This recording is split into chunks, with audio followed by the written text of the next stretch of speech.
So good morning friends.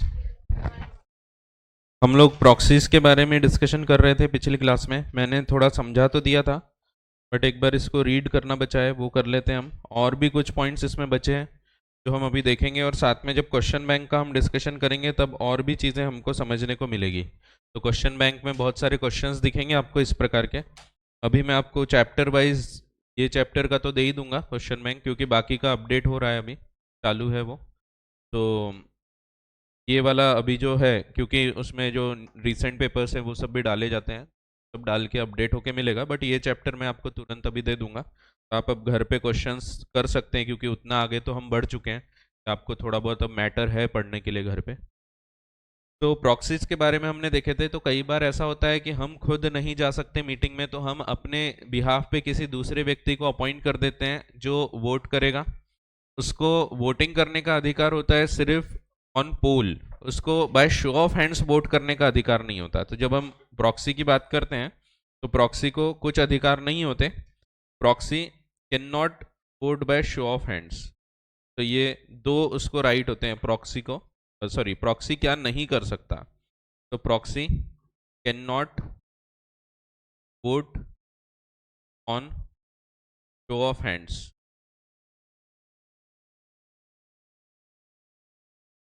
तो जब voting by show of hands होगी तो प्रॉक्सी को अधिकार नहीं होता, ही can not vote.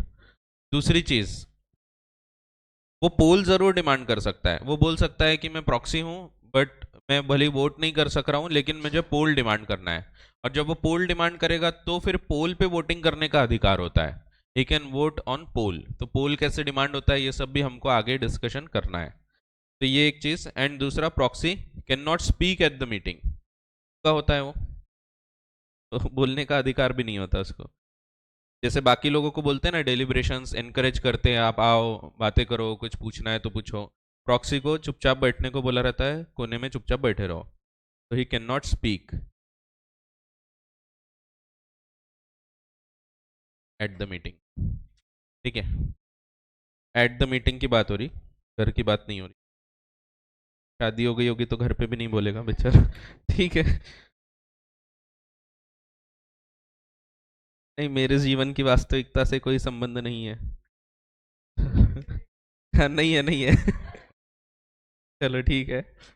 Proxies, proxies along with the management and administration rules. तो सेक्शन के साथ साथ रूल्स भी हैं यहाँ पे। रूल इसमें बताया गया है कि मैक्सिमम कितने लोगों की प्रॉक्सी बन सकते हो, ये सब चीज़ें। तो सबसे पहले सेक्शन 105, हम 105 पढ़ रहे हैं हम। 105, any member of the company entitled to attend and vote at the meeting shall be entitled. तो शैल, ये राइट देता है कानून। He shall be entitled to appoint another person as a proxy. तो ये अधिकार होता है, वो अपॉइंट कर सकता है। ठीक है, तो उसको ये अधिकार है, proxy to attend and vote at the meeting on his behalf. ये सिंपल सा एक राइट दिया गया है जो कानून देता है।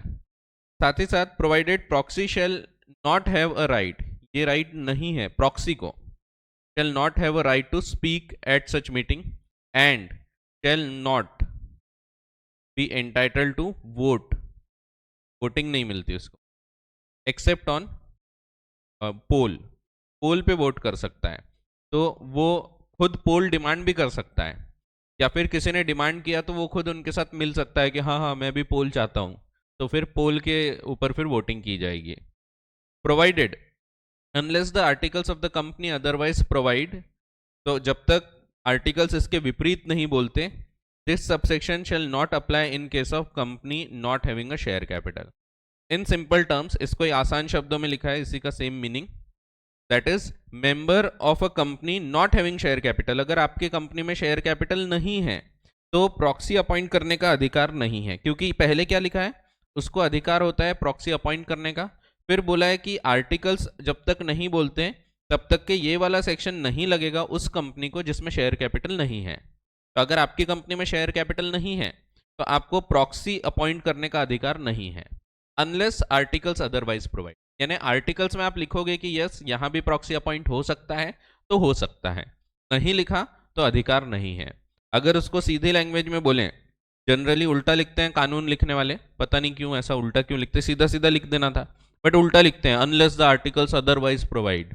तो उल्टा लिखने वैसे ऐसा कोई ज़रूरत नहीं थी, बट लिखा जाता है, ज़माने से चला आ रहा है ये, धीरे धीरे आसान कर देना चाहिए कानून को, बट थोड़े ऐसे ही लिखते हैं, पता नहीं क्यों होगा कुछ। तो बस पुराने कानून है ना, तो जो प्रोसीजर चली आ रही कस्टमरी वही चली आ रही। सिंपल रूल्स लिख दिए तो कितना आसान हो जाएगा ना, मेरी क्लासेस बंद हो जाएगी। तो सिंपल रूल्स लिख दिए, इंटरप्रिटेशन का खेल ही नहीं बचा, सीधा सीधा लिख दिए एकदम क्लियर क्लियर वर्ड्स, लेकिन उल्टा पुल्टा लिखा जाता है।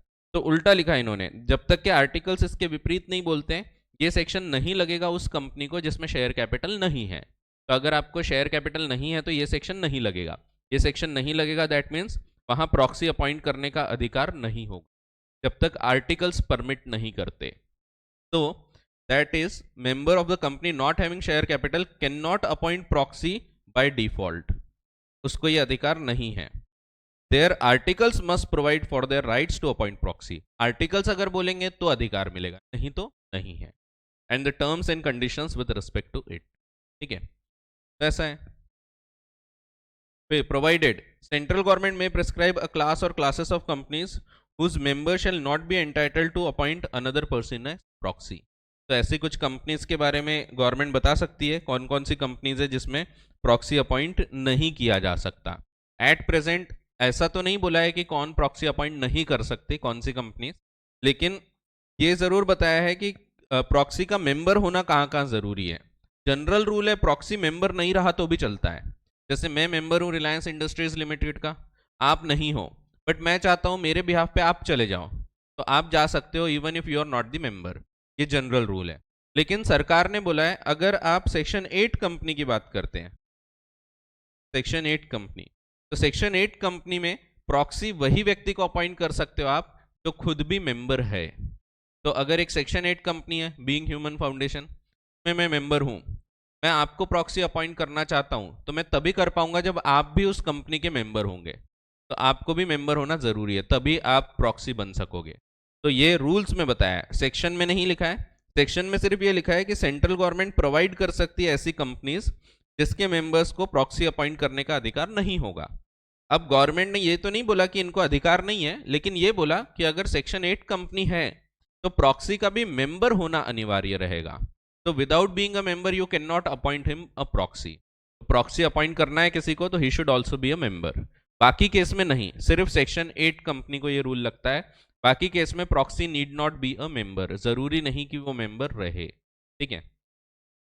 फिर ये भी मैंने आपको बताया, provided person appointed as proxy shall act on behalf of such number of members not exceeding 50, maximum 50 लोगों की प्रॉक्सी बन सकता है वो, ये हमने देखा था मैक्सिमम 50 मेंबर्स, ये एक रूल, ये, और दूसरा maximum 10% of the total voting power, तो ये दूसरा रूल है। दूसरा रूल ये सेक्शन में नहीं लिखा है, रूल्स में प्रोवाइड किया है। रूल नंबर 19 बताता है,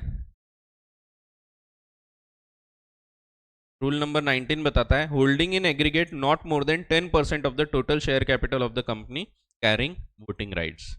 अ मेंबर होल्डिंग मोर देन 10%, यानी आप मैक्सिमम कितने के प्रॉक्सी हो सकते हैं, 10% ऑफ द शेयर कैपिटल। जैसे मैं अगर किसी को अपॉइंट कर रहा हूं, मेरे पास 5% शेयर होल्डिंग है, मेरी प्रॉक्सी आप बन गए, दूसरा कोई व्यक्ति है उसके पास 3% है, उसकी बन जाओ, चलेगा। फिर और कोई है उसके पास 2% है, वो भी प्रॉक्सी आपको अपॉइंट कर सकता है, बट इसके ऊपर अब नहीं जा पाओगे क्योंकि 10% पूरा हो गया, 10% हो गया तो आप उससे ज़्यादा के लिए प्रॉक्सी नहीं बन पाओगे, ठीक है। सो मैं 5% के लिए होल्डिंग के लिए आपको अपॉइंट कर रहा, कोई 3%, कोई 2%, यहाँ तक चलता है, 10 के ऊपर नहीं होना चाहिए, मैक्सिमम 10 हो गया है, 10 के ऊपर नहीं जा सकते, तो 5, 3, 2 तीनों मिला के 10 हो गया। लेकिन एक ही व्यक्ति के पास अगर ज़्यादा है तो वहां जा सकते हैं, ये भी मैंने पिछली क्लास में आपको बताया था। जैसे मैं हूं, मेरे पास 15% शेयर होल्डिंग है, तो ऐसा जरूरी नहीं कि मुझे 2 प्रॉक्सी अपॉइंट करना पड़ेगा।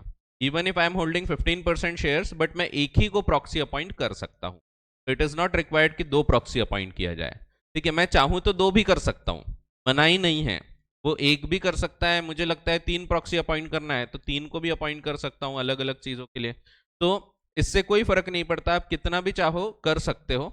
यहां सिर्फ ये बोला है कि एक प्रॉक्सी जो है वो मैक्सिमम 10% की शेयर होल्डिंग होल्ड कर सकेगा, उतने के ऊपर वोटिंग मिलेगी, तो holding in aggregate not more than 10% of the total share capital of the company carrying voting rights.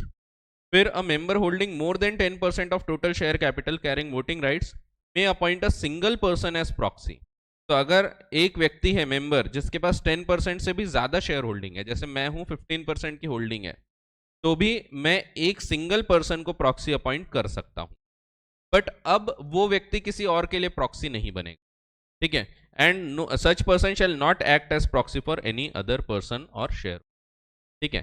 तो सिंपल है, एक लिमिट हो गई 50 की, मैक्सिमम 50 मेंबर्स, ये एक लिमिट हो गई। दूसरी लिमिट हो गई 10% इन एग्रीगेट।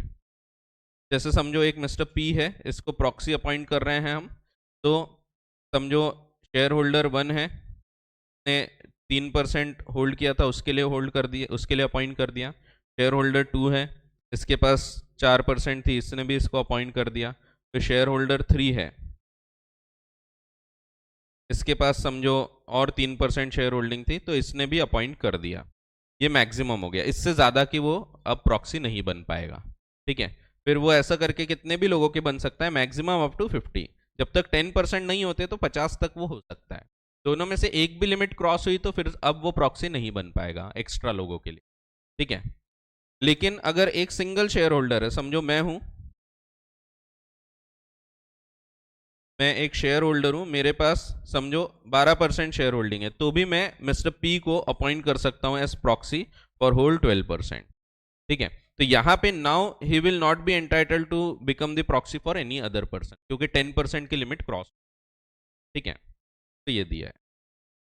हाँ, कौन? वो चलेगा, वो तो एज मेंबर होल्ड कर रहा ना, वो चलेगा। इनका सवाल है कि मिस्टर पी अगर खुद भी मेंबर भी होंगे, उसके बाद वो प्रॉक्सी बनना चाहें, जैसे उनके खुद के पास 10% की शेयर होल्डिंग है, तो क्या प्रॉक्सी बन सकते हैं? तो यस, उसके बावजूद वो 10% की प्रॉक्सी भी बन सकते हैं। मेरे पास 50% भी शेयर होंगे तो भी मैं और 10% की प्रॉक्सी बन सकता, ठीक है। तो अपनी शेयर होल्डिंग छोड़ के प्रॉक्सी की मैक्सिमम शेयर होल्डिंग इतने तक हो सकती है, इतने तक के उसको अपॉइंट किया जा सकता, ठीक है। फिर अब ये चीज लिखना पड़ता है आपको हर नोटिस में। नोटिस के कंटेंट में, जब नोट्स टू द नोटिस हमने पढ़े थे, मैंने वहां बताया था कि प्रॉक्सी अपॉइंट करने का अधिकार होता है। तो वहां उस टाइम हमने प्रॉक्सी पढ़े नहीं थे, बट मैंने बोला था कि ये नोट्स में रहता है, बहुत सारी चीजें नोट्स की हम एक एक करके देखेंगे। जैसे जब डिविडेंड पढ़ेंगे तो हम देखेंगे कि डिविडेंड व्हेन डिक्लेयर्ड ये पे कर दिया जाता है with in a period of 30 days, 30 दिन के अंदर इसको पे करना पड़ता है, ये भी हम देखेंगे। वैसे यहाँ पे in every notice calling a meeting of the company, her notice में जितने भी मीटिंग होगी, जो भी मीटिंग होगी, उसके नोटिस में लिखना पड़ेगा। तो कंटेंट में एक और चीज आ जाती है, नोट्स टू द नोटिस में लिखा होता है, क्या लिखा होता है? Which has a share capital और the articles of which provide for voting by proxy at the meeting. तो जहां पे भी प्रॉक्सी परमिटेड है वहां लिखना पड़ेगा, there shall appear with reasonable prominence a statement, एक स्टेटमेंट लिखा होगा उसमें, that a member entitled to, ये लिखा रहेगा, member entitled to attend and vote at the meeting is also entitled to appoint a proxy, or where that is allowed, one or more proxies to attend and vote instead of himself, खुद की जगह दूसरे को appoint कर सकता है। And proxy का member होना अनिवार्य नहीं है, proxy need not be a member. तो नीड नॉट बी का मतलब ऐसा नहीं है कि प्रॉक्सी को मेंबर नहीं होना चाहिए, नीड नॉट बी का मतलब है जरूरी नहीं है। नीड नॉट बी का मतलब ये नहीं कि वो मेंबर नहीं रहे, ठीक है। तो ध्यान रखना, वैसे तो ऐसा कंफ्यूजन होता नहीं, बट कभी किसी को हो सकता है कि नीड नॉट बी यानी सर प्रॉक्सी ने मेंबर नहीं होना चाहिए क्या, तो ऐसा नहीं है। नीड नॉट का मतलब जरूरी नहीं है, तो जरूरत नहीं है कि वो मेंबर रहे। मेंबर नहीं भी है तो भी आप उसको प्रॉक्सी अपॉइंट कर सकते, मेंबर है तो कर ही सकते हो, नहीं भी है तो कर सकते हो, ठीक है। तो ये भी चीज लिखी होती है। तो every notice it should indicate, जहां पे प्रॉक्सी अलाउड है आइदर बाय दिस एक्ट या फिर जिसके आर्टिकल्स में लिखा है, जो हमने यहां पढ़ा कि कुछ कंपनीज होंगी जिनके आर्टिकल्स में लिखा होगा, तो अगर उसके आर्टिकल्स में लिखा है कि प्रॉक्सी अपॉइंट कर सकते हैं, तो नोटिस में ये चीज लिखना पड़ता है, that every member entitled to attend and vote at the meeting is also entitled to appoint a proxy on his behalf to attend and vote at the meeting, and proxy need not be a, ये statement उसमें लिखा होता है। ठीक है। अगर नहीं लिखा है, ये डिफॉल्ट होता है अगर सबसेक्शन 2 का, every officer in default shall be liable to a penalty of 5,000 rupees. हर ऑफिसर पे 5,000 की पेनल्टी, डिफॉल्ट है इसलिए 5,000 की कम ही पेनल्टी है, तो हर ऑफिसर पे 5,000 की पेनल्टी। फिर अब मैंने एक पॉइंट और बताया था, प्रॉक्सी फॉर्म कितने देर के अंदर जमा होना चाहिए, तो 48 आवर्स के पहले होना चाहिए। ठीक है, तो मीटिंग अगर आज है 11 बजे तो कम से कम 2 दिन पहले 48 आवर्स पहले 11 बजे के पहले जमा हो जाना चाहिए था। ठीक है, आज 3 बजे है मीटिंग, तो 48 आवर्स पहले 3 बजे तक जमा हो जाना चाहिए। इसमें ऐसा कोई प्रोविजन नहीं है कि संडे है छुट्टी है तो उसको एक्सक्लूड करो। आपकी मीटिंग ट्यूसडे को है तो आपको संडे को भी जमा करना अलाउड रहेगा। ठीक है, ट्यूसडे को 3 बजे मीटिंग है तो संडे को 3 बजे के पहले तक आप वो जमा कर सकते। ठीक है, फिर अगर कोई चाहे, कोई कंपनी चाहे कि हम ये राइट को बढ़ा देते हैं, दैट मीन्स वो अगर इस पीरियड को छोटा करना चाहें तो ये अलाउड रहेगा। वो अगर बोलते हैं कि 24 आवर्स के अंदर भी डिपॉजिट किया तो चलेगा, 24 आवर्स तक के भी वैलिड रहेगी। ठीक है, अगर ये टाइम कम कर रहे हैं उसका मतलब है शेयर होल्डर के राइट्स बढ़ रहे हैं, बट ये टाइम को बढ़ा नहीं सकती कंपनी। कंपनी ने आर्टिकल्स में लिख दिए कि नहीं 56 घंटे पहले आपको जमा करना पड़ेगा, तो ये वैलिड नहीं रहेगा। कानून बोलता है 48 आवर्स, 48 आवर्स वैलिड रहेगा। आप वो पीरियड को कम कर सकते हैं, दैट मीन शेयर होल्डर के राइट्स बढ़ा सकते हैं, बट आप उस पीरियड को बढ़ा नहीं सकते। ठीक है, even private company can not do so. Private company को भी कुछ अधिकार होते हैं, वो चेंजेस कर सकती हैं, बट वो ये कार्य नहीं कर सकती। वैसे ही प्राइवेट कंपनी कोरम 2 से कम नहीं बता सकती, तो ऐसे कुछ रेस्ट्रिक्शंस। तो ये अगला पॉइंट है, any provision in the articles, articles में कोई भी ऐसा provision requiring a longer period than 48 hours before a meeting of the company for depositing with the company, तो जिसमें लॉन्गर पीरियड बोला है, तो depositing with the company any instrument appointing the proxy, यानी प्रॉक्सी फॉर्म, इसको proxy form भी बोल सकते हैं हम, इंस्ट्रूमेंट यानी वही फॉर्म, तो MGT 11 नाम का फॉर्म होता है, और any other document necessary to show the validity of appointment of proxy shall be ineffective. तो कब इनइफेक्टिव होगा, जब लॉन्गर पीरियड बोलोगे। दैट मीन्स इसी का दूसरे शब्दों में मतलब है company can prescribe shorter period.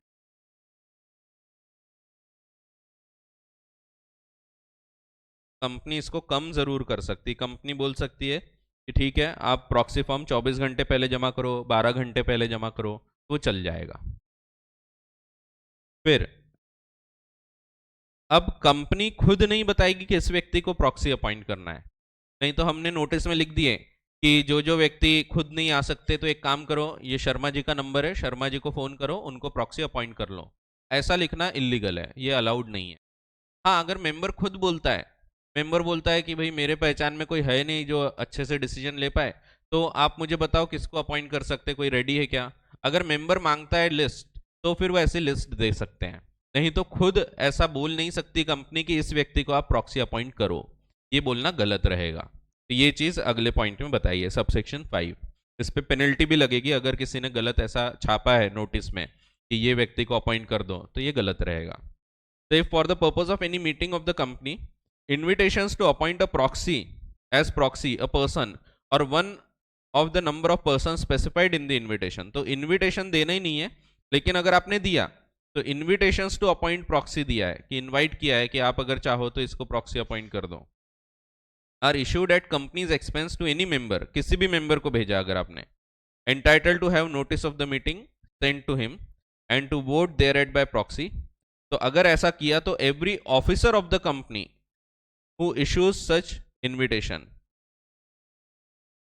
As aforesaid और ऑथराइजेस और permits their issue shall be liable to a penalty of 50,000 rupees. In simple words, आप अपने कंपनी के नोटिस वगैरह में या किसी भी इनविटेशन में ऐसा लिख नहीं सकते कि अगर आप मेंबर हैं और प्रॉक्सी अपॉइंट करना चाहते हैं तो इनको अपॉइंट कर लो। तो आप ऐसा नाम नहीं दे सकते कि शर्मा जी को अपॉइंट कर लो, गुप्ता जी को अपॉइंट कर लो, ये नहीं बताया जा सकता। लेकिन एक प्रोविजन बोलता है कि कभी अगर मेंबर खुद बोलता है कि मुझे बताओ, तो फिर आप उसको बता सकते हैं। ठीक है, तो provided that an officer shall not be liable under this subsection by reason only of the issue to a member at his request, अगर वो खुद रिक्वेस्ट करेगा तो, in writing of a form to appoint naming the proxy, और a list, या फिर list भी मांग सकते हैं, of a list of persons willing to act as proxy. अगर कोई लिस्ट बनी है कि लोगों ने बोला है कि हाँ मुझे अपॉइंट करा सकते हो आप, तो उनकी लिस्ट आप दे सकते हैं। इफ द फॉर्म और list is available on request, it is available on request in writing to every member entitled to vote at the meeting by proxy. तो जो रिक्वेस्ट करेगा उसको आप भेजोगे तो कोई डिफॉल्ट नहीं है। बट किसी ने बोला ही नहीं, हम खुद नोटिस के साथ लिख दे रहे हैं, इनविटेशन एक छोटा सा लगा दिया कि अगर आप चाहो तो आप शर्मा जी को अपॉइंट कर सकते हो प्रॉक्सी, तो ये गलत रहेगा। ठीक है, 50,000 की पेनल्टी लगेगी। ठीक है, तो ये सबसेक्शन 5 है। लाइन से चल रहे हैं पूरे सबसेक्शन। सबसेक्शन याद रखने की जरूरत नहीं है, हमने सबसे पहले सबसेक्शन 1 पढ़ा, तो सिर्फ ये है कि अपॉइंट किया जा सकता है। सबसेक्शन 2, सबसेक्शन 2 में बताया कि आपको ये चीज़ लिखना, पहले तो मेंबर रहना ज़रूरी नहीं है, तो अपीयर ये होना चाहिए, it shall appear in the notice and he need not be a member, ये 2 चीज़। फिर सबसेक्शन 3 पेनल्टी बताता है। सबसेक्शन 4 शॉर्टर पीरियड आप बता सकते हो बट लॉन्गर पीरियड नहीं बता सकते हैं। सबसेक्शन 5 आप बोल नहीं सकते कि किस व्यक्ति को अपॉइंट किया जाए, तो ये अलाउड नहीं रहेगा। ठीक है, फिर सबसेक्शन 6 ये सिंपली बोलता है instrument appointing a proxy shall be in writing, writing में होना चाहिए, and be sign by the appointer, sign किया गया होना चाहिए बाय द अपॉइंटर और हिज अटर्नी, अटर्नी यानी एजेंट, उसने अगर किसी को एजेंट करके बोला है वो भी अपॉइंट, वो भी साइन कर सकता है इन राइटिंग, और if the appointer is a body corporate it shall be under its seal और be sign by an officer और an attorney duly authorised by it. ये सिंपल है, it should be in writing and should be signed. ठीक है, तो कोई खास काम का नहीं है। अगला पॉइंट, कोई भी इंस्ट्रूमेंट अगर MGT 11 में है, अगर वो इस फॉर्म में है, तो मैंने बताया था ये वैलिड रहेगा।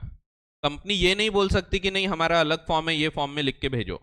अगर ये फॉर्म आपने भर के भेज दिया है तो दैट इज सफिशिएंट, ये प्रॉपरली वैलिड हो गया, वो व्यक्ति प्रॉक्सी अपॉइंट हो चुका है। ये चीज यहां लिखी है, an instrument appointing a proxy, that means proxy form.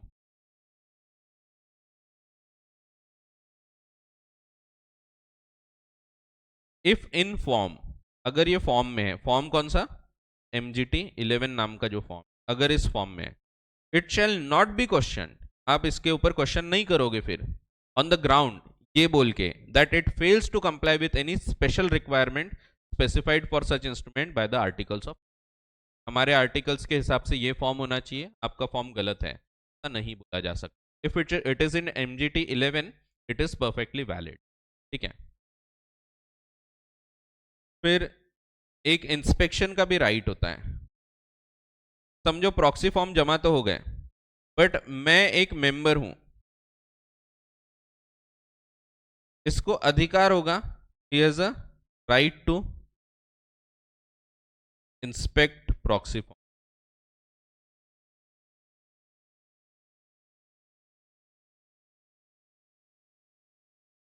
कौन कौन प्रॉक्सी के थ्रू आया है ये देखने का मुझे अधिकार होता है।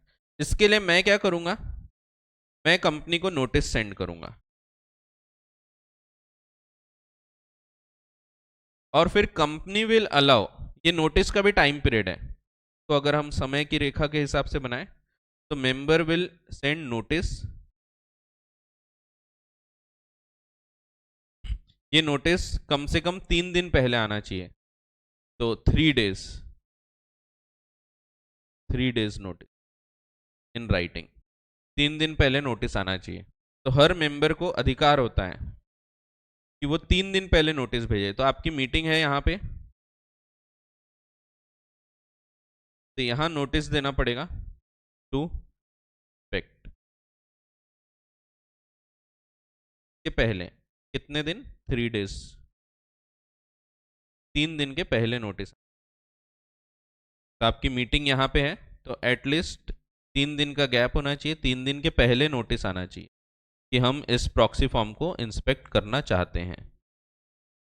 इसके बाद आपको टाइम कब से चालू हो जाएगा इंस्पेक्ट करने का, 24 आवर्स बिफोर द मीटिंग। तो आप जाके देख सकते हैं, तो यहाँ मीटिंग है, वहां से 24 आवर्स पहले, और जब तक मीटिंग खत्म नहीं होती, यहां समझो कंक्लूड हुई, तो यहां तक के मुझे अधिकार रहेगा। तो इंस्पेक्शन का अधिकार रहता है फ्रॉम दिस पॉइंट, ठीक है। तो नोटिस देना है 3 दिन पहले। जो भी व्यक्ति देखना चाहता है प्रॉक्सी फॉर्म, तो वो नोटिस दे के देख सकता है। साथ ही साथ उसको ये भी ध्यान रखना है कि भाई उसका टाइम चालू होता है 24 घंटे के अंदर। जब मीटिंग है, जैसे आज अगर 11 बजे मीटिंग है, तो कल वो 11 बजे के बाद आके कभी भी प्रॉक्सी फॉर्म दे सकता है, देख सकता है। कल यानी पिछला कल, समझो कल मीटिंग है, तो कल 11 बजे मीटिंग है, तो आज 11 बजे से मेरा यह अधिकार चालू हो जाए, ठीक है। तो मैं आज 11 बजे चले जाऊंगा और जाके देख सकता हूँ। या फिर मैं सोचता हूँ कौन बार बार जाएगा, आज जाएंगे फिर कल फिर से जाएंगे प्रॉक्सी फॉर्म देखने, आज प्रॉक्सी फॉर्म देखने कल मीटिंग करने, तो मैं वहां जाके भी प्रॉक्सी फॉर्म चेक कर सकता हूँ। मीटिंग है, आधे 1 घंटे पहले चले गए, सकता हूँ कि मैंने आपको नोटिस दिया था वो प्रॉक्सी फॉर्म देखने का, तो वो मुझे प्रॉक्सी फॉर्म्स दिखा देंगे कि कौन कौन व्यक्ति खुद ना आते हुए प्रॉक्सी के थ्रू आ रहे हैं। इसके अलावा एक और ये जो टाइम है, ये टाइम तब तक चलता है जब तक मीटिंग खत्म नहीं होती। इधर मीटिंग चालू है, मैं बोर हो गया, तो मैं जाके प्रॉक्सी फॉर्म देख सकता हूँ, लेकिन पहले नोटिस दिया होना चाहिए। ऐसा नहीं कि टाइम पे जाके देख रहे हैं, तो पहले 3 दिन पहले बताऊंगा मैं, तो फिर मैं जाके फिर प्रॉक्सी फॉर्म एक्सपेक्ट कर सकता हूँ। तो ये मीटिंग चालू है तब भी मैं देख सकता हूँ, जब तक मीटिंग खत्म नहीं होती तब तक मुझे ये अधिकार है। मीटिंग खत्म हो गई तो मेरा राइट खत्म, ठीक है। तो ये राइट रहता है only till the conclusion of the meeting. Meeting जब तक के रहेगी तब तक के देख सकते, 24 घंटे पहले चालू होता है। जैसे आज कल मीटिंग है 11 बजे, तो आज 11 बजे से चालू हो गया वो राइट, और कल समझो 3 बजे मीटिंग खत्म हुई, तो 3 बजे तक मेरा, ठीक है, उसके बाद अधिकार नहीं। ठीक है, मीटिंग कंक्लूड होने के बाद बोलूंगा चलो अब बताओ प्रॉक्सी फॉर्म, तो नहीं बताए जाएंगे, ठीक है। तो ये लिखा है, तो राइट ऑफ मेंबर ये बताता है, right of member to inspect.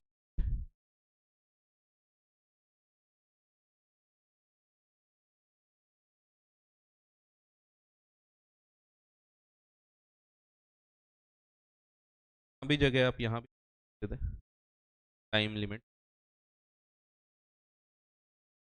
So every member entitled to vote at a meeting of the company or on any resolution to be moved thereat shall be entitled during the period, shall be entitled ये उसका right है, he shall be entitled during the period beginning 24 hours before the time fixed for the commencement of the meeting, meeting चालू होने के 24 घंटे पहले से, and कब तक के, ending with the conclusion of the meeting. तो ये टाइम तक के वो इंस्पेक्शन कर सकता है।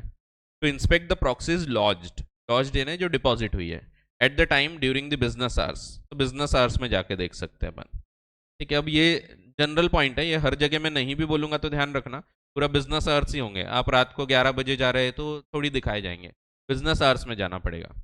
Provided not less than 3 days notice in writing of the intention so to inspect is given to the, ठीक है। तो नोटिस दो, उसके बाद आप ये देखो। अब ये आसान शब्दों में दिया है, तो ये actual wordings of the act है पूरी, तो हमने थोड़ा डायग्रामेटिक रिप्रेजेंटेशन से भी बना लिया, और इसके बाद अब आसान शब्दों में दिया है।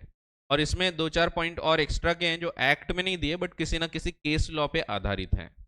सबसे पहले प्रॉक्सी को समझाया गया है, प्रॉक्सी क्या है। तो ये प्रॉक्सी टर्म 2 चीज़ों के लिए यूज होती है। उस व्यक्ति को भी हम प्रॉक्सी बोलते हैं जिसको अपॉइंट किया गया है, और उस फॉर्म को भी हम प्रॉक्सी बोलते हैं जिसके थ्रू उसका अपॉइंटमेंट किया गया है। तो proxy is the term which is applied to a person appointed to act on behalf of another person। तो प्रॉक्सी उस व्यक्ति को भी बोलेंगे, as well as to attend and vote at the meeting। the term is also used to denote the instrument, instrument यानी form. तो proxy form जो होता है उसको भी हम प्रॉक्सी बोलते हैं, by which the appointment is made, दोनों को प्रॉक्सी बोलते हैं। thus a person who is authorized to vote for another and any document by which he is so authorized, both are called proxies। अगर member खुद नहीं जा सक रहा है तो वो अपॉइंट कर सकता है प्रॉक्सी को। जैसे हम खुद नहीं जा सकते हैं कॉलेज, तो हम बोल देते भाई आज जरूरी था लेकिन मेरे को घूमने जाना है आज उसके साथ, तो तू मेरी प्रॉक्सी लगा देना, प्रॉक्सी लगा देता है। तो प्रॉक्सी जब हम खुद नहीं जा पा रहे, खुद नहीं जा पा रहे तो हम उसको बोलते हैं तू प्रॉक्सी लगा देना, तो वहाँ वो अटेंडेंस में प्रॉक्सी लगाता है। वहाँ अलाउड नहीं होता, यहाँ अलाउड है, ठीक है। वहाँ अलाउड नहीं होता फिर भी लोग लगाते हैं प्रॉक्सी। तो मेरे को घूमने जाना है किसी के साथ, तो मैं मेरे फ्रेंड को बोल दूंगा, मेरा फ्रेंड फिर जब अटेंडेंस होंगे शशांक शर्मा बोलेगा प्रेजेंट, चुप के बोलते हैं ना, तो फिर वो पकड़ जाते कई बार, टीचर ध्यान में आ जाता है टीचर के कि कोई गड़बड़ कर रहा है। इसलिए अच्छे से एकदम कॉन्फिडेंस से बोलना चाहिए, आवाज़ बदल के नहीं बोलना चाहिए। फिर भी कई बार पता लग जाता है, आवाज़ अलग अलग होती है ना, कि भारी आवाज़ होती है। ठीक है, स्कूलों में होता था वैसे, कॉलेजेस में, स्कूल में तो नहीं, कॉलेजेस में होता था। आपने शायद अभी कॉलेज नहीं गए होंगे ना, अगर जाओगे तो कभी चले जाना, मज़ा आता है, कभी कभी जाना चाहिए। जो लोग साइंस वाले होंगे वो गए होंगे, साइंस वाले, ट्वेल्थ साइंस कोई नहीं है, साइंस वाले गए होंगे कॉलेज, नहीं गए? अच्छा, साइंस वाले जाते हैं जनरली, क्योंकि उनको एक्सपेरिमेंट्स के लिए जाना ही पड़ता है, प्रैक्टिकल जो होते हैं, प्रैक्टिकल्स होते हैं उसमें, उसके लिए एटलीस्ट रोज़ 2 घंटे के लिए जाना पड़ता है कॉलेज। तो एटलीस्ट जान पहचान तो हो जाती है। तो बाकी जान पहचान यानी पहचान होना जरूरी होता है। अरे टीचर्स से पहचान होना चाहिए ना, इंटरनल मार्क्स होते हैं उनके हाथ में होते हैं, अच्छी पहचान होना चाहिए, झगड़े नहीं करना चाहिए। झगड़े वगड़े किए तो, झगड़े भी करते लोग टीचर्स के साथ, तो ऐसा। तो एक बार मेरा भी हुआ था, मैं झगड़ा तो नहीं किया था, ऐसा कुछ तो भी हुआ था, मेरे को गुस्सा बहुत आता था एक टाइम पे, तो मैं ऐसे हाथ पैर पटक के टेबल वेबल बजा के निकला था मैं एक बार। फिर इंटरनल मेरे को कम मिले थे, 20 में से 8 मार्क। तो ट्वेल्थ में किया था मैंने, तो ऐसा नहीं करना चाहिए। फिर मैंने समझा कि यार गुस्सा अपने को, इसलिए गुस्से को कंट्रोल करना है, नहीं तो फिर वो आपको हावी हो जाएगा तो भारी। धीरे धीरे फिर गुस्सा मैंने कम, अभी सिर्फ गिनती के लोगों पे आता है मेरे को, जो एकदम क्लोज होते हैं उनकी, हर किसी पे गुस्सा नहीं आता। ठीक है, तो अब जाने दो क्या करना है, लेकिन पहले आता था एक ज़माने में, लेकिन उसका नुकसान हुआ। खैर, जाऊ द्या, आपल्याला काय करायचं आहे। सो अगर मेंबर खुद नहीं आ सकता मीटिंग में, तो he can appoint another person as a proxy. Such another person may और may not be the member, हो भी सकता है और नहीं भी हो सकता है। ठीक है, फिर कुछ जनरल पॉइंट वाइज प्रोविजंस दिए हैं, ऊपर हमने वैसे पढ़े, बट फिर भी पॉइंट वाइज कुछ चीजें फिर से बताइए। Proxy is not considered for the purpose of quorum. Quorum जब पढ़ा था तब हमने ये पढ़ा था कि प्रॉक्सी को हम काउंट नहीं करते हैं, लेकिन एक केस में काउंट किया जा सकता है, जब ट्रिब्यूनल ने मीटिंग बुलाया है। तो ट्रिब्यूनल बोल सकता है एक अकेला व्यक्ति भी आएगा तो हम प्रॉक्सी, हम कोरम मौजूद है मानेंगे, फिर वो प्रॉक्सी आए या मेंबर आए। तो ये अपन ने वहां पे देखा था। तो अभी हम सेक्शन 97 98 वैसे पढ़ने के हैं। तो वैसे जनरल रूल है, proxy is not considered for the purpose of quorum. लेकिन इफ ट्रिब्यूनल सो डायरेक्ट्स, अगर ट्रिब्यूनल बोलता है, एनसीएलटी बोलता है, then a proxy can be considered for. फिर प्रॉक्सी मुका होता है, he can not speak, proxy can not vote on show of hands, हाथ दिखा के वोटिंग नहीं कर सकता। दस he can vote only when poll is demanded. He can demand or join in a demand for, भी पोल डिमांड कर सकता है। तो लग रहा है क्या बकवास वोटिंग हो रही है, वो पोल डिमांड कर लेगा, पोल डिमांड करेगा तो उसको वोटिंग राइट मिल जाएगा। ठीक है, तो वो या तो खुद डिमांड करे या किसी ने डिमांड किया है तो he can join. A person may be appointed as proxy by more than one members, एक से ज्यादा लोग अपॉइंट कर सकते हैं, मैक्सिमम 50, और subject to 10% of total voting. फिर notice of general meeting must prominently indicate that a member can appoint the proxy and that he need not be a member, ये चीज लिखी होती है। इंस्ट्रूमेंट अपॉइंटिंग प्रॉक्सी, ये writing में होना चाहिए, it should be signed by the member या फिर उसका agent. Proxy form must be submitted to the company at least 48 hours before the scheduled time of general meeting. Articles can provide a shorter period for submission of proxy, but prescription of longer period will be invalid. Proxy can be deposited even on Sundays if the meeting is on Tuesday. There is no provision to exclude days. Proxy form can be inspected by any member. Inspection किया जा सकता है. Entitled to vote at the meeting. He has to give 3 days notice in writing of his intention to inspect. Proxy form can be inspected during the period of 24 hours before commencement. कब तक कर सकते हैं? 24 hours before commencement of the meeting and till the conclusion. 10 अगर prior 3 days notice नहीं दिया जाए तो कंपनी रिफ्यूज कर सकती है इंस्पेक्ट करने को। ठीक है, क्योंकि ये राइट तभी मिलता है जब आपने 3 दिन पहले बताया था। प्रॉक्सी को रिवोक किया जा सकता है। मैंने किसी को प्रॉक्सी दे दिया था, बाद में मेरा उससे झगड़ा हो गया, तो मेरी फ्रेंड है, उसको मैंने प्रॉक्सी दिया था, मेरी फ्रेंड है, बाद में हमारा ब्रेकअप हो गया, मैंने बोल दिया कोई प्रॉक्सी वॉक्सी नहीं, रिवोक करना चाहता, तो मैं रिवोक भी कर सकता हूँ, तो उससे वापस ले लिए, फिर मेरी दूसरी फ्रेंड है उसको दे दिए, इलियाना है, उसको दे दिए प्रॉक्सी। तो ये किया जा सकता है, ठीक है। तो proxy can be revoked, revocation must be in writing before commencement of the meeting, और मीटिंग चालू होने के पहले ही होना चाहिए, जाहिर सी बात है, जा चुका है मीटिंग में, फिर क्या। फिर मेरे पास एक अधिकार और होता है, जैसे जानबूझ के अगर मेरा झगड़ा हुआ, ब्रेकअप हुआ, अब मैं प्रॉक्सी रिवोक कर रहा था बट मीटिंग चालू हो गई, पहुंच गई मीटिंग में, तो मैं चाहता हूं कि वो वोट ना कर पाए, मैं कर पाऊं, तो मैं खुद भी पहुंच जाऊं अगर, तो वो ऑटोमेटिकली इनवैलिड हो जाएगी। तो जैसे ही मैं खुद आ गया मीटिंग में, तो प्रॉक्सी इनवैलिड हो जाता है। अब कभी कभी ऐसा हो सकता है शुरू के 2 डिसीजन प्रॉक्सी ने लिया, उसके बाद मेंबर आता है, मेंबर ने भी वोट कर दिया और प्रॉक्सी ने भी वोट कर दिया, तो फिर अब प्रॉक्सी के वोट वैलिड नहीं रहेंगे, शुरू के 2 रेजोल्यूशन के लिए वैलिड रहेंगे, बट बाद के रेजोल्यूशन जिसमें दोनों ने वोट किया है, उसमें सिर्फ मेंबर के वोट काउंट किए जाते हैं, प्रॉक्सी को काउंट किया जाता है, ठीक है। जैसे ही मेंबर आता है मीटिंग में, प्रॉक्सी ऑटोमेटिकली रिवोक हो जाती है, ठीक है। तो जब तक वो नहीं आया तब तक के उसके वोट्स वैलिड होते हैं। Proxy can be revoked, revocation writing में होना चाहिए before commencement of meeting. If no such intimation is received, the vote cast by person who has been appointed as proxy is valid. अगर मैंने revoke नहीं किया था तो उसके वोट्स वैलिड हो जाएंगे। फिर अगर मेंबर खुद भी आया, if the member who has appointed the proxy himself attends the meeting and votes at the meeting, the proxy becomes automatically invalid. It is not necessary to वहां वो राइटिंग में होना वगैरह इसकी जरूरत। फिर ये पढ़े थे हमने, in case where the share holder is a body corporate who appoints representative. Representative कौन, रिप्रेजेंटेटिव पढ़ा था क्या कहीं? हाँ पढ़ा था।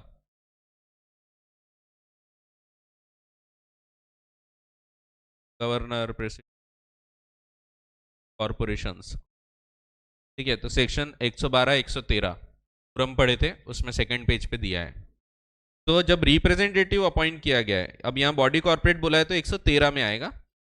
तो to attend at the meeting on its behalf, the representative so appointed shall not be deemed as proxy, is deemed as member, ठीक है, मेंबर माना जाता है।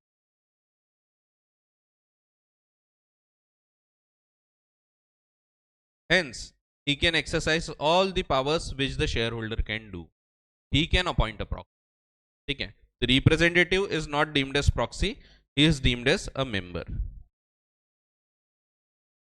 फिर proxy for original meeting is valid even for adjourn meeting.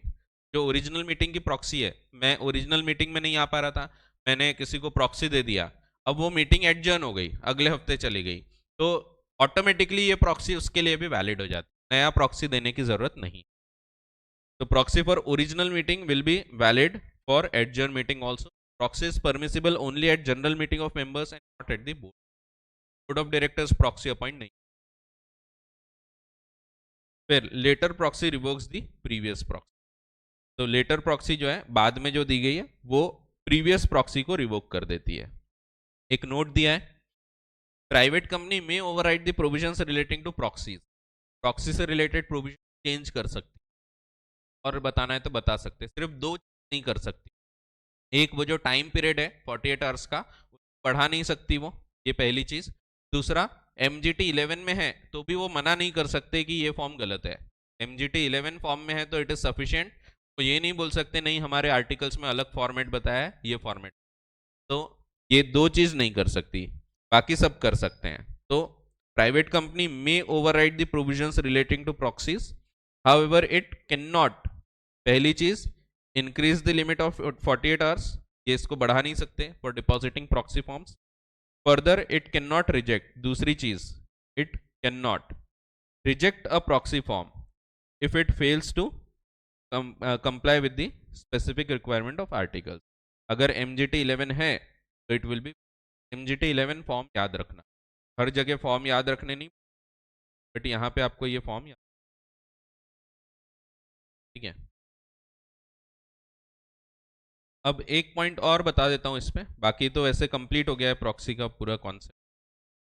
कभी कभी ऐसा होता है कि मैंने 2 जनों को प्रॉक्सी दे दिया, 2 को प्रॉक्सी देना अलाउड होता है, मेरे पास 1000 शेयर्स हैं, 500 के लिए एक को प्रॉक्सी दूं, 500 के लिए दूसरे को दूं, तो कोई दिक्कत नहीं है, दोनों जन प्रॉक्सी करके वैलिड रहेंगे 500 शेयर्स के लिए। लेकिन कभी ऐसा हो गया कि मैंने 2 जनों को प्रॉक्सी दिया, ये मैं हूं,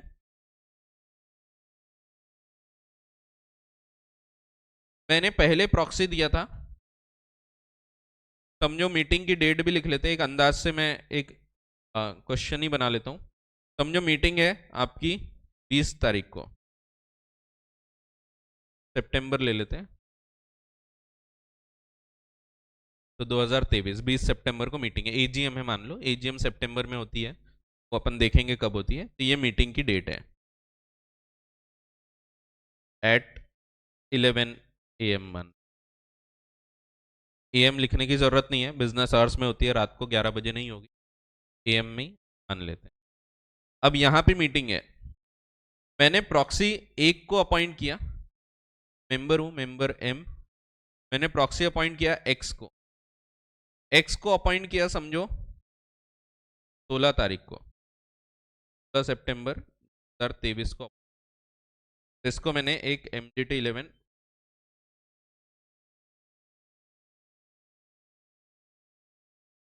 इसके बाद मेरा मन बदल गया, वही 1000 शेयर्स हैं, पूरे 1000 के लिए इसको अपॉइंट किया था, फिर मेरा मन बदल गया और मैंने अब एक्स को हटा के वाई को अपॉइंट करना चाहा। वैसे तो रिवोकेशन जो है ये राइटिंग में होना चाहिए, बट मैंने एक और सेकंड प्रॉक्सी फॉर्म दे दिया हूं इसको, और ये प्रॉक्सी फॉर्म बाद में दिया,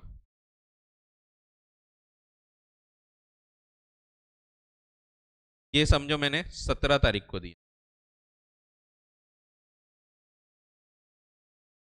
ये दूसरा प्रॉक्सी होगा। अब जनरल रूल है, later proxy revokes the earlier proxy, लेकिन अगर समझो यहां डिपॉजिट करने का टाइम चेंज हो गया, डिपॉजिट करना ये इंपॉर्टेंट है, प्रॉक्सी डिपॉजिट कब हुआ है,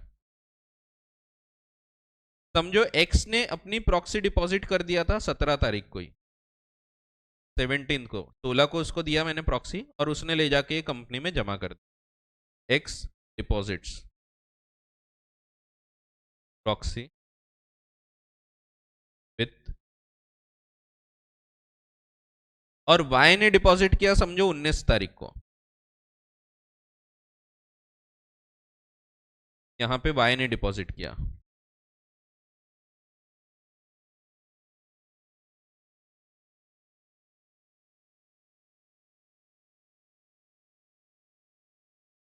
तो वैसे तो जनरल रूल ये होता है कि आपकी जो बाद की प्रॉक्सी है वो पहली प्रॉक्सी को ऑटोमेटिकली इनवैलिडेट कर देती, बट आप देखो ये 48 आवर्स पहले आई है क्या,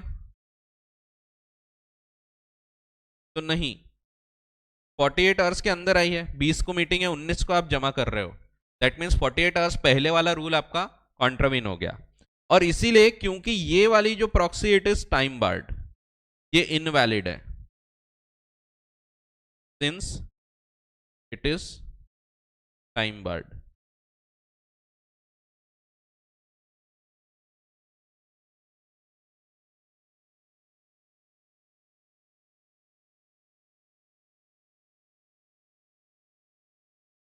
अब ये अगर टाइम बार्ड है, ये वैलिड नहीं है, तो ये वैलिड जाएगी, इज वैलिड,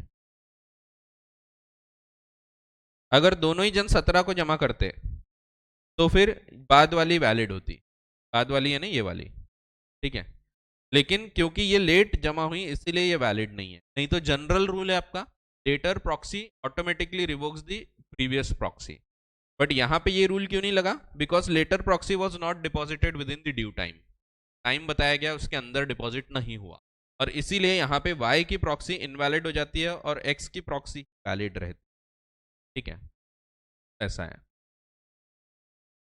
तो देखते हैं, ये तो लिखा नहीं है ये ध्यान रखना, लेकिन ये जब क्वेश्चन बैंक देखेंगे ना अपन तब ये रहेगा, तो जनरल रूल है आपका, लिख देता हूं मैं,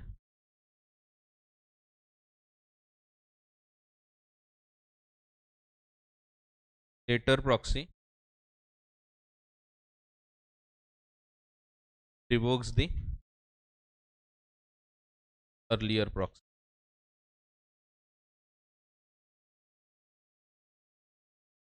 बट ये केस में क्या हुआ, ये इनवैलिड है क्योंकि it is time barred. But later proxy deposit करने का टाइम भी इंपॉर्टेंट है। shall be shall also be lodged यानी डिपॉजिटेड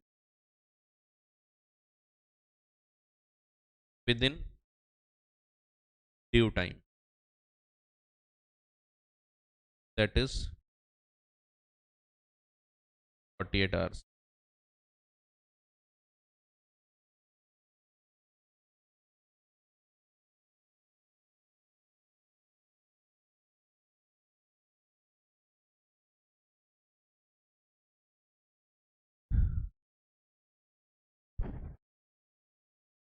ऐसा है।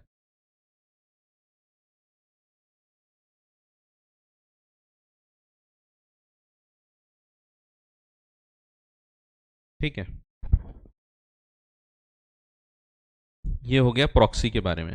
इस पे भी क्वेश्चन आता है, सेम क्वेश्चन ऐसा कैसा रहेगा, सेम है। उन्होंने दो जनों को प्रॉक्सी दिए, एक्स को और वाई को। एक्स को 16 को दिए थे, वाई को 17 को दिए थे। एक्स ने तुरंत 17 को जाके जमा कर दिया, वाई ने 19 को जमा किया। तो ऐसे केस में कौन सी प्रॉक्सी वैलिड रहेगी, तो एक्स की वैलिड रहेगी। भले ही later proxy revokes the earlier proxy, but यहाँ ये रूल नहीं लगेगा because later proxy was not deposited within the due time.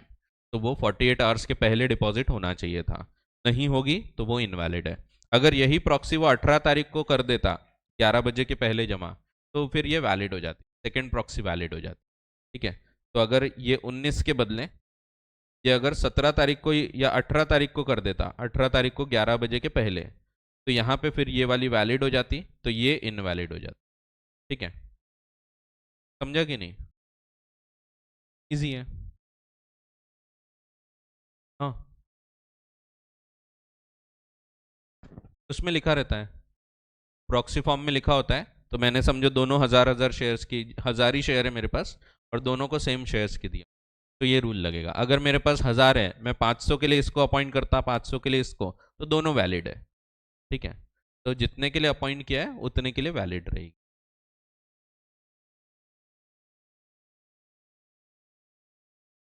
हाँ, पहले तक कर सकते। यहाँ तो ये ऑटोमेटिकली हो रहा ना, ये तो अगर हमने लेटर प्रॉक्सी डिपॉजिट किया तो ऑटोमेटिकली अर्लियर प्रॉक्सी रिवोक हो जाती। कमेंसमेंट के पहले ही हो रही ना, कमेंसमेंट तो यहाँ हो रहा है, 20 तारीख को मीटिंग चालू होगी। हाँ, तो इनवैलिड है ना, क्योंकि 48 आवर्स पहले जमा होना चाहिए था। तो ये कब जमा हुई, 20 को मीटिंग है, 19 को जमा हुई, 48 आवर्स के पहले जमा नहीं हुई, तो इसीलिए इनवैलिड हो गई। अगर यहाँ कहीं जमा होती तो फिर ये वैलिड होती वाई वाली, और एक्स की इनवैलिड हो जाती। ठीक है, समझा?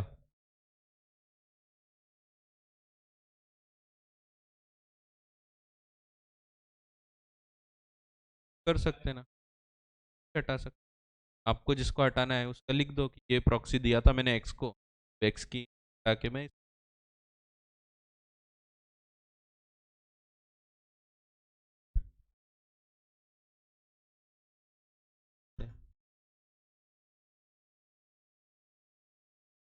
आज कुछ है क्या, दो तीन बच्चे कम दिख रहे हैं आज? नहीं, मैं भले एकदम ऐसा ध्यान नहीं रहता, लेकिन जो बच्चे रेगुलर रहते हैं और नहीं दिख रहे क्लास में तो ध्यान चला जाता है। दो बच्चे कम है। एक यहाँ वो भैया बैठते वो नहीं है, हाँ एक दीदी बैठती वो नहीं है, दो जन गायब है आज। ठीक है, लाइन में है क्या? नहीं है, ऑनलाइन में भी नहीं है। ठीक है, देख लेंगे शायद वीडियो। ध्यान रहता है मेरा कौन आ रहा कौन नहीं आ रहा। तो एक लड़की सिर्फ एक दिन दिखी थी, फिर गायब हो रही है वो। पुरानी सीपीटी वाली है वैसे, वो फाउंडेशन वाली। एक दो दो दिन दिखी, सेकेंड डे तक के थी वो, कुछ तो भी कर रही थी फिर गायब हो गई, पता नहीं। हाँ सही में वहाँ बैठी थी, मेरे को याद है, मेरे को याद रहता है। भले ही मैं आपके नाम नहीं जानता हर किसी के, लेकिन ध्यान रखता हूँ मैं कि कौन रेगुलर है कौन नहीं। रेगुलर नहीं रहे तो तकलीफ होती है मेरी क्लास में, वो मैं क्लियरली बोलता हूँ। रेगुलर रहे तो बिल्कुल तकलीफ नहीं जाएगी, एकदम क्रिस्टल क्लियर होंगे टॉपिक्स। रेगुलर नहीं है और घर पे भी छोड़ दिया तो फिर तकलीफ जाएगी। रेगुलरिटी इंपॉर्टेंट है, और जैसा मैं बोल रहा हूँ वैसा करते जाओ तो तकलीफ नहीं जाएगी। तो आप वैसा वैसा बराबर लिख के देखोगे जब मैं बताऊंगा, फिर जो चीज़ जैसा बताऊंगा बनाते जाओगे डायग्राम्स, तो तकलीफ नहीं जाएगी। आप डायग्राम नहीं बनाओगे, आलस करोगे, तो फिर बाद में तकलीफ जाएगी, और फिर वो ब्लेम गेम चालू हो सकता है। फिर ऐसा होगा कि यार सर ने अच्छा नहीं पढ़ाया, ये हो सकता है। देखो हम लोग तो एक ही पढ़ाते सबको, लेकिन कोई बहुत अच्छा करते हैं, कोई नहीं कर पाते हैं, तो होता है। तो अपन अपने तरफ से पूरी कोशिश करते हैं, आपको भी आपके तरफ से कोशिश करना चाहिए। एटलीस्ट क्लास में रेगुलर रहना ये इम्पोर्टेंट होता है। हाँ, एक आध बार मिस हुई तो बात और होती है। एक आध बार कुछ, जैसे मेरी कल मिस हो गई थी, मेरे को शादी में जाना था, ज़रूरी था, कुछ शादियाँ ज़रूरी होती है, तो जाना था, तो इसीलिए मिस हो गया वो। तो ऐसा कुछ एक आध बार हुआ तो बैकअप से आप कर सकते हैं। तो कभी कभी टीचर ही मिस हो जाते हैं, मैं खुद ही कल में मैं ही मिस हो गया। कितना अच्छा है ना, मैं नहीं आया तो छुट्टी दे सकते हैं, आप नहीं आए तो। नहीं तो फिर हर हर बच्चा एक दिन बोल रहा सर कल मैं नहीं आऊँगा, कल छुट्टी दे दो। मैं बोला ठीक है, फिर दूसरे दिन बोला सर कल मैं नहीं आऊँगा। रोज ही छुट्टी हो गई। ठीक है, चलो खैर, तो रेगुलर रहो, बाकी कोई तकलीफ नहीं है। कोर्स वास्ट है, बस वही तकलीफ देगा। तो आप सब चीज़ रेगुलर रहो, साथ साथ पढ़ते रहो तो इजी होगा। ठीक है, और अपने बुक में दोनों प्रकार से है। पहले actual wordings of the act है, आपको लगता है क्या सर एक्चुअल वर्डिंग्स ये पढ़ना है, डायरेक्ट पढ़ डालो, मना किसने किया, दिया है सीधा सीधा पॉइंट वाइज, उससे लिख लो, उससे पढ़ लो। चलो, अब थोड़ा सा और आगे बढ़ते हैं, वोटिंग के बारे में थोड़ी चर्चा करते हैं। थोड़ा लेट हो गया आज मैं, एक्चुअली मैं आ जाता हूँ बट कैसे सर लोग रहते हैं सब, फिर कोई बातें चल रही हैं तो बीच में उठ के नहीं आ सकते ना, अच्छा नहीं लगता। तो सर लोग कुछ बता रहे हैं तो सुनते रहते हैं, तो इसलिए मैं लेट हो जाता हूँ, तो ऐसा होता है। ठीक है, अच्छा लगेगा क्या मैं इधर कुछ बता रहा आप उठ के चले गए? नहीं, तो इसीलिए सर लोग कुछ बात कर रहे थे, ऐसे डिस्कस कर रहे थे। आज सब सर लोग थे, आज सालवन सर भी थे, शर्मा सर भी थे, नीरज सर, पवन सर, मैं, सब लोग बैठे थे। बातें बढ़ गई थोड़ी, बातें बढ़ गई है ना, ऐसा नहीं एकदम। तो चल रही थी, मैं तो ज़्यादा बोलता नहीं हूँ, मैं सिर्फ क्लास में ही बोलते रहता, बाकी मैं एकदम शांत प्रकृति का प्राणी हूँ।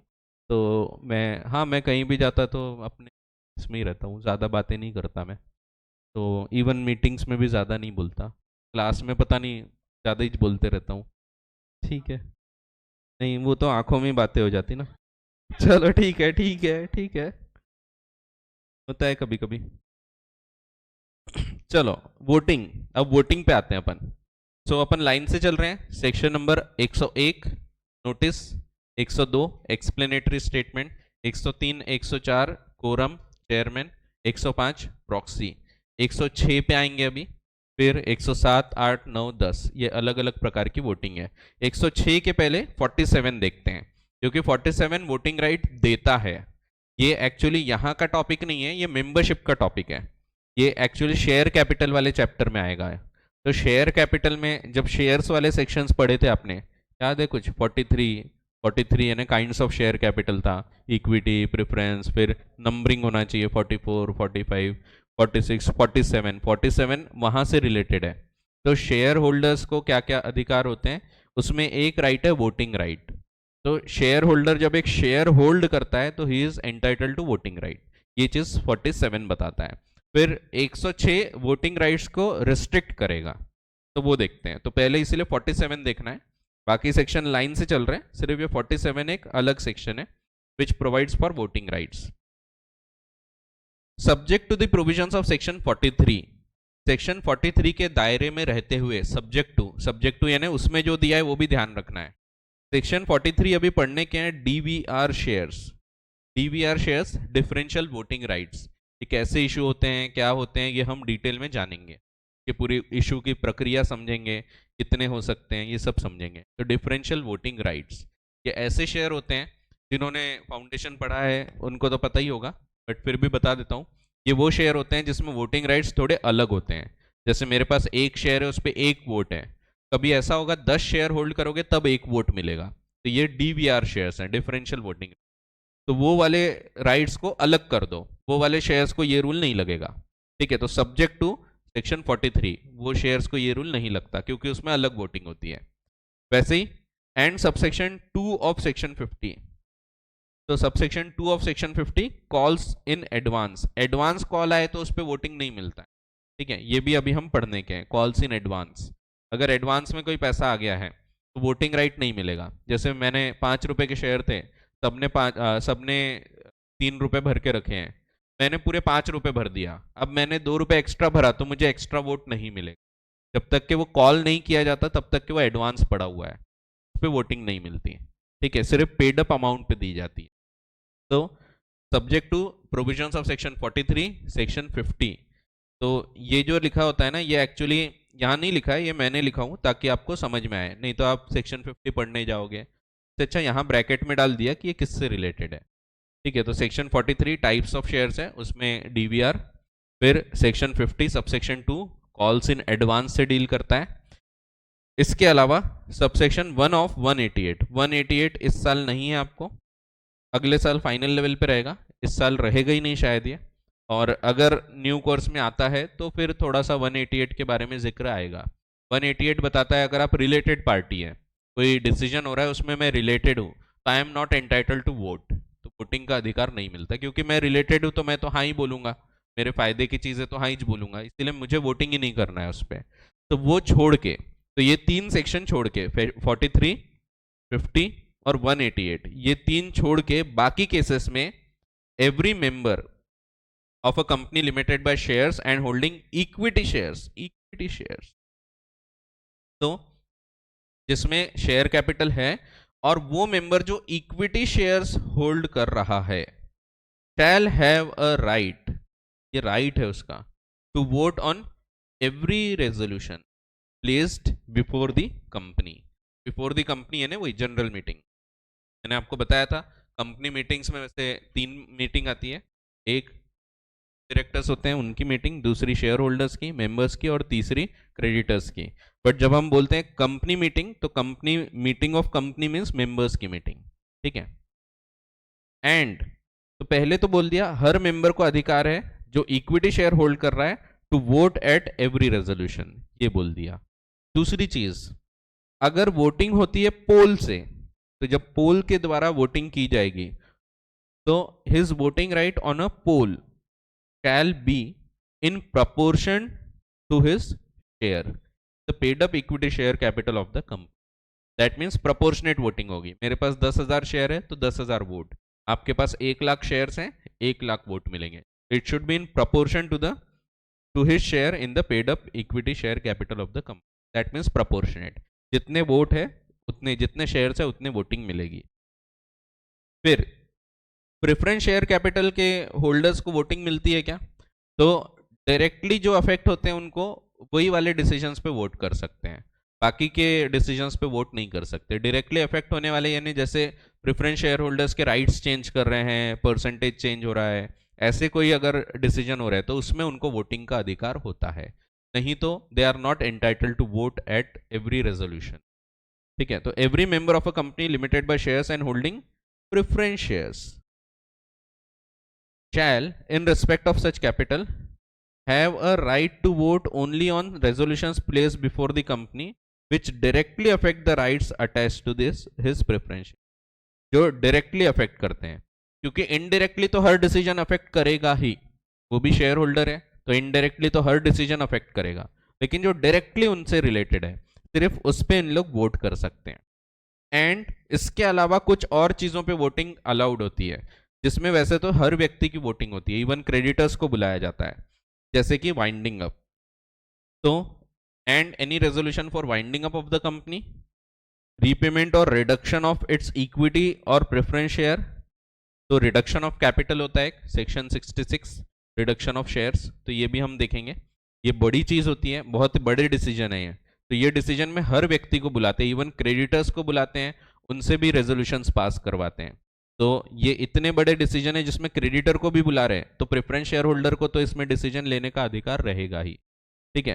तो वाइंड अप करना है, इसमें अधिकार होता है, उसी प्रकार से रिडक्शन ऑफ कैपिटल है, तो ऐसे केसेस में इनको अधिकार प्राप्त होगा। And his voting right on a poll shall be in proportion, तो अगेन पोल पे जब वोटिंग होगा तो it should be in proportion to his share in the paid up preference share capital of the company, ठीक है। तो जितना भी वोटिंग कर रहे हैं तो प्रोपोर्शनेट वोटिंग उनको मिलेगी।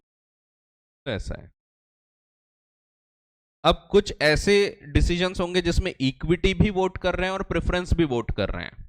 तो ऐसे केस में दोनों में कोई बाइफर्केशन नहीं मानते, हम टोटल देख लेते हैं। जैसे 100 इक्विटी शेयर्स थे, 100 प्रेफरेंस शेयर्स थे, तो दोनों को टोटल करो तो 200 शेयर्स हो गए, ये मान लेंगे अपन। और इनमें फिर वोटिंग प्रोपोर्शनेट बांटी जाएगी। ठीक है, तो जब दोनों एंटाइटल्ड है तो ऐसा नहीं कि इक्विटी वाले सुपीरियर है, प्रेफरेंस वाले सबऑर्डिनेट है, ऐसा कुछ नहीं होता। दोनों इक्वल माने जाए। तो जिसमें दोनों को वोटिंग राइट्स है, जैसे वाइंडिंग अप है, दोनों वोट कर रहे हैं, तो वहां पे दोनों के वोट्स इक्वल माने जाते हैं। तो ये चीज प्रोविजन में बता दी गई है। Provided proportion to voting rights of equity shares to voting rights of preference share holders shall be in the same proportion as the paid up share capital in respect of equity share bears to the paid up capital in respect of preference। समझो 100 equity shares थे, 50 preference shares थे, तो total जोड़ लो और उस हिसाब से फिर वोटिंग करो। ठीक है। प्रोवाइडेड एक प्रोविजो है जो काम आ सकता है आपको कहीं। प्रोवाइडेड अगर हमने प्रेफरेंस शेयर होल्डर्स को डिविडेंड नहीं बांटा 2 साल तक, 2 साल कंटिन्यूसली उनको डिविडेंड नहीं दिया, तो उनको हर वो अधिकार मिलता है जो इक्विटी शेयर होल्डर को मिलेगा, including right to vote at every resolution placed before the general meeting. ठीक है, तो जब 2 साल तक उनका प्रेफरेंस डिविडेंड अरियर्स में होगा तब। When the dividend in respect of any class of preference share has not been paid for 2 years, 2 साल का टाइम है, 2 साल तक के नहीं दिया गया और more, such class of preference shares shall have, compulsion है, इनको ये अधिकार मिलेगा ही, right to vote on all the resolutions placed before the company. Before the company means वही जनरल मीटिंग, जब भी कंपनी बोल रहे हैं तो जनरल मीटिंग, एजीएम हो, ईजीएम हो, कोई भी हो। ठीक है, तो अगर 2 साल तक उसका प्रेफरेंस डिविडेंड अरियर्स में है तो he will have a right to vote on every resolution. इसके बाद 106 देख लेते हैं, फिर कंक्लूड करेंगे। 107, 108, 109, 110 ये एक एक प्रकार की वोटिंग है। ठीक है, तो restriction on voting rights, voting rights रोके जा सकते हैं क्या? तो 47 वोटिंग राइट देता है और 106 रिस्ट्रिक्ट करता है, रोकता है। तो सिर्फ सेक्शन 106 के हिसाब से ही वोटिंग राइट्स रोके जा सकते हैं, इसके अलावा आप किसी के वोटिंग रोक नहीं सकते। कोई मेंबर को वोट करने से रोका नहीं जा सकता, he has a right to vote. लेकिन 106 बताता है कि कब कब उसको वोट करने से आप रोक सकते। तो ध्यान रखना, इंपॉर्टेंट है सेक्शन, 1 मार्क के क्वेश्चन बनते हैं, 1-2 मार्क के। Notwithstanding anything contained in this act, ये वर्ड्स जो रहते हैं ये ओवरराइड करते हैं पूरे के पूरे कानून को।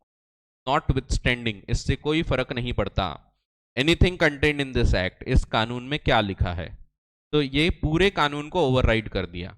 इसको हम बोलते हैं नॉन ऑब्स्टेंटे क्लॉज। आपको कहीं पूछा नहीं जाएगा, बट इसको लीगल लैंग्वेज में नॉन ऑब्स्टेंटे क्लॉज, यानी ये ओवरराइडिंग इफेक्ट दे रहा है। It will override the whole companies act. Companies act में कहीं अपोजिट भी लिखा होगा तो हम उसको नहीं मानेंगे, हम इस प्रोविजन। ठीक है, तो notwithstanding anything contained in this act, इस कानून में क्या लिखा है क्या नहीं, इससे हमको कोई फर्क नहीं पड़ता। आर्टिकल्स में प्रोवाइड, आर्टिकल्स को पूछा जाएगा, आर्टिकल्स को बोलेंगे रोक सकते क्या रे वोटिंग राइट, बोलेंगे हाँ हाँ रोक लो, रोक लेंगे, तो नहीं। Articles means articles of association of a company में provide that no member shall exercise any voting in respect of any shares registered in his name on which, जिसपे कोई भी कॉल, एनी कॉल्स और other sums presently payable by him have not been paid. जो पैसा दे देना था company ने मंगा चुकी है बट उसने पे नहीं किया, तो अगर आर्टिकल्स में लिखा है तभी आप उसके वोटिंग राइट्स को रोक सकते हैं। और in regard to which the company has exercised any right of lien, right of lien का मतलब है right to retain the position. पढ़ा होगा बचपन में आपने, बहुत जगह आता है, कॉन्ट्रैक्ट एक्ट में भी आया, पार्टनरशिप में आया, सेल ऑफ गुड्स में आया, सब जगह आता है। तो राइट टू रिटेन, तो अगर कंपनी ने वो शेयर्स अपने पास रखे, रिटेन किए हैं, तुमने इसका पैसा नहीं दिया तो हम ये अपने पास रखेंगे, तो ऐसे केसेस में आप वोटिंग राइट्स रोक सकते हो। तो वोटिंग राइट तब रोक सकते हो जब उससे कॉल किया था, 10 रुपए का शेयर है, 8 रुपए दे चुका है उसने, ₹2 बचे हुए थे, कॉल कर चुके हैं बट वो नहीं पे कर रहा है, पेएबल हो चुका है, ऐसे केस में हम बोलेंगे तुमको वोटिंग नहीं मिलेगा, we can restrict his voting rights. ठीक है, तो ये पहला केस जब कोई कॉल पे नहीं किया। दूसरा अदर सम, अदर सम में कुछ भी आ सकता है। मैं कंपनी से रेगुलरली डील करता हूं, मैं शेयर होल्डर भी हूं और मैं कंपनी से गुड्स खरीद के लेके आता हूं, ये गुड्स का मैंने पैसा नहीं पे किया, इट इज पेएबल, ड्यू हो चुका है बट नॉट पेड, पेएबल हो चुका है बट मैंने ये पेमेंट नहीं किया, तो कंपनी मेरे वोटिंग राइट्स रिस्ट्रिक्ट कर सकती है। अगर मैं मेंबर भी हूं और मैं कंपनी से डील भी करता हूं और मैंने कंपनी का कोई पैसा नहीं चुकाया है, तो कंपनी मेरे वोटिंग राइट्स रिस्ट्रिक्ट कर सकती है। पर इंपॉर्टेंट चीज है, ये सिर्फ तब जब आर्टिकल्स परमिट करेंगे। आर्टिकल्स बहुत इंपॉर्टेंट होते हैं, आर्टिकल्स के बिना सीए का काम नहीं होता, आर्टिकल्स इंपॉर्टेंट होते हैं, आर्टिकल्स पढ़ना। और वो भी आर्टिकल काम के होते हैं, 2,000 रुपये 3,000 रुपये दो, पूरा काम कराओ, कितना सही, बहुत काम के होते हैं। अपन कमाए लाखों में, तो दिए 2,000, ठीक है। सो ऐसे ऐसे व्यक्तियों के राइट्स रोक सकते हो आप जिन लोगों ने पैसा नहीं पे किया है, या तो कॉल का पैसा या अदर सम, लेकिन आर्टिकल्स में लिखना अनिवार्य है। आर्टिकल्स में नहीं लिखा है तो फिर आप ये नहीं कर सकते, आर्टिकल्स में लिखना पड़ेगा कि इन केस किसी ने कॉल पे नहीं किया तो उसको वोटिंग राइट नहीं मिलेंगे। आपने लिखा है तो फिर रोक सकते हो, ठीक है। आपने सिर्फ कॉल लिखा है तो अदर सम के लिए नहीं रोक पाओगे, तो ऐसा लिखना पड़ेगा कि अदर सम नहीं पे किया तो वोटिंग राइट रोक, तब वो वैलिड रहेगा। सिर्फ कॉल लिखा है तो सिर्फ कॉल के पैसे के लिए वोटिंग राइट रोके जा सकते। फिर subsection 2, a company shall not except on the ground specified in subsection 1, इसके अलावा किसी भी प्रकार से company can not prohibit any member from exercising his voting right on any other ground. ठीक है, तो company shall not except on the ground specified in subsection 1, तो कंपनी इसके अलावा कोई और चीज के लिए वोटिंग राइट नहीं रोक सकती। ठीक है, फिर ये एक बकवास रूल है, कोई खास काम का नहीं। बताया था मैंने आपको कि अगर मेरे पास समझो 1,000 शेयर्स हैं, तो 1,000 शेयर्स हैं दैट मीन्स 1,000 वोट है, इसमें से मैं 400 शेयर्स पे हाँ बोलता हूं,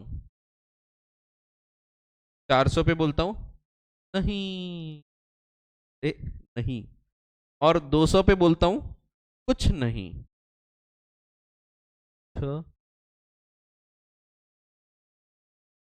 अच्छा गिर गया थोड़ा, आदत नहीं है,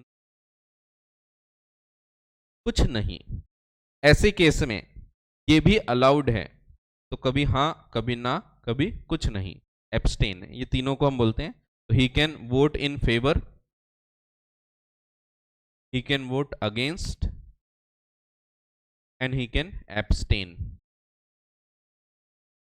तीनों भी कर सकते हैं। थोड़ा अजीब है रूल बट ऐसा कर सकते हैं, ये अलाउड है जब पोल होगा तब। ठीक है, तो पोल में ही होगा ना, ये शो ऑफ हैंड्स में ऐसा थोड़ी बोल सकते हैं एक हाथ हाँ एक हाथ ना, तो वो मुश्किल रहेगा। बट जब poll taken, when the poll is taken on a poll, जब पोल लेके आएंगे डांस करेंगे लोग, नहीं वो नहीं, तो पोल यानी जिसमें वोटिंग मिलती है on the basis of number of shares. When a poll has been taken in a meeting of a company, a member entitled to more than one vote, जिसके पास एक से ज्यादा वोट है, वो कितने भी हो, 1,000 हो 500 हो 2 हो, तो वो 2 भी हैं तो एक पे हाँ एक पे ना बोल सकता है। सो a member entitled to more than one vote or his proxy were allowed or other person entitled to vote for him, जैसे रिप्रेजेंटेटिव हो गया। नीड नॉट, जरूरी नहीं है कि वो पूरे वोट्स यूज करे, need not if he votes use all the votes, तो पहली चीज जरूरी नहीं पूरे वोट्स यूज करें, मेरे पास 1,000 वोट है मैं सिर्फ 400 यूज करता हूं, 200 एब्सटेन कर देता हूं, कोई दिक्कत नहीं है, कर सकते। एंड साथ ही साथ और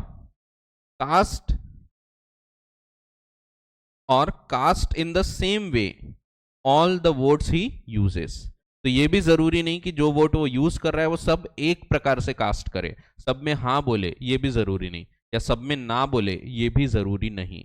तो पहली बात ये जरूरी नहीं कि वो सब वोट यूज करें, दूसरी बात वो अगर यूज कर भी रहा है तो जरूरी नहीं वो सब पे हाँ बोले या सब पे ना बोले, किसी पे हाँ किसी पे ना बोल सकते हैं, कभी हाँ कभी ना, होता है, दिया है। अजीब है राइट, बट है। फिर 107 show of hands, 108 electronic means, 109 poll, 110 postal ballot. अगली क्लास में हम इसके ऊपर डिस्कशन चालू। ठीक है, कोई डाउट यहां तक के? डाउट? जो लोग रेगुलर नहीं हैं तो उन लोग बाद में वीडियो तो देखेंगे ही, तो उनको बता देता हूँ भाई रेगुलर रहो, आना चाहिए रेगुलरली, अभी टाइम है। वो एक भैया नहीं है टोपी पहन के आते हैं ना भैया, वो नहीं है आज। आप भी नोटिस करे ही होंगे, आपको पता लगता होगा। मुझे यहाँ से पता लगता है, तो आपके तो दोस्त लोग हैं, आपको तो पता ही लगेगा यार आज दोस्त नहीं आया अपना, तो आपको तो पता लगेगा ही। फिर एक वो नहीं है, वो कल वो एक लड़की ने हाथ उठाई थी कि मैं बाहर से हूँ, वो नहीं है आज। दो जन गायब है आज। और एक तो वो एक दिन आई चली गई वाली है, वो फाउंडेशन में भी वहाँ बैठती थी पीछे, फोर्थ फोर्थ लास्ट बेंच पे। याद है मुझे, हर बच्चों को पता रहता है कौन कहाँ बैठता था। ये दो बच्चे यहाँ बैठते थे, आप भी यहीं बैठते थे, कभी आगे पीछे, याद रहता है। यहीं बैठते, उधर बैठते थे अगस्त बैच में, याद रहते हैं सब। चलो, मिलते हैं अगली क्लास में। धन्यवाद।